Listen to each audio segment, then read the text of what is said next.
Bhim army के प्रमुख और आजाद समाज पार्टी के अध्यक्ष चंद्रशेखर आजाद बिहार का विधानसभा चुनाव लड़ चुके हैं। उत्तर प्रदेश के अंदर विधानसभा का चुनाव उनकी पार्टी के द्वारा लड़ा जा चुका है, लेकिन अभी तक उनकी पार्टी को कोई खास, आपको बता दें कि उपलब्धि हासिल नहीं हुई है।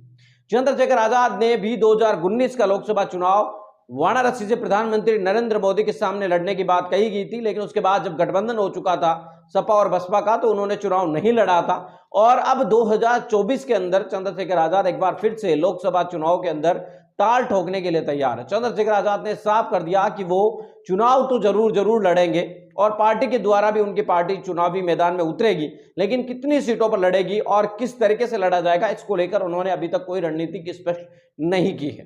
चंद्रशेखर आजाद की भी कोशिश यही है कि उनकी पार्टी किसी राजनीतिक दल के साथ गठबंधन में शामिल हो जाए और उन्हें कुछ सीटें मिले। अगर लोकसभा में अगर किसी राजनीतिक पार्टी के साथ गठबंधन उनकी पार्टी का होता है तो 1 या 2 सीट से ज्यादा उनको मिलने की संभावना है नहीं, क्योंकि आप सभी जानते हैं कि उत्तर प्रदेश के अंदर ओम प्रकाश राजभर की पार्टी, अपना दल, आरएलडी जैसे कई सारे राजनीतिक दल है और जिनकी राजनीतिक हैसियत भी है, लेकिन उसके बावजूद भी उनको 1 या 2 सीट से ज्यादा कभी भी लोकसभा के अंदर कोई भी पार्टी जो बड़ी पार्टी के साथ वो गठबंधन करते हैं तो वो नहीं मिलता है। तो ऐसे में चंद्रशेखर आजाद की पार्टी तो अभी तक कभी विधानसभा का चुनाव भी नहीं जीत पाई है। तो ऐसे में चंद्रशेखर आजाद चुनाव तो लड़ेंगे, ये साफ उन्होंने कर दिया कि आगे आने वाले दिनों में लोकसभा चुनाव के अंदर उनकी पार्टी गठबंधन में उतरेगी और पार्टी, आपको बता दें कि अकेले लड़ेगी या गठबंधन में जाएगी ये तो अभी तय नहीं है, लेकिन उनकी पार्टी लोकसभा का चुनाव लड़ेगी, जरूर लड़ेगी और खुद चंद्रशेखर आजाद भी चुनाव लड़ेंगे। चंद्रशेखर आजाद के द्वारा इस बात का ऐलान कर दिया गया और खबर हम आपको बता रहे हैं, नगीना की सीट या बिजनौर की सीट, इन 2 लोकसभा की सीटों में से एक पर चंद्रशेखर आजाद है वो उतर सकते हैं। ज्यादातर चांस यही बताया जा रहा है कि बिजनौर से उनके लड़ने की संभावना है।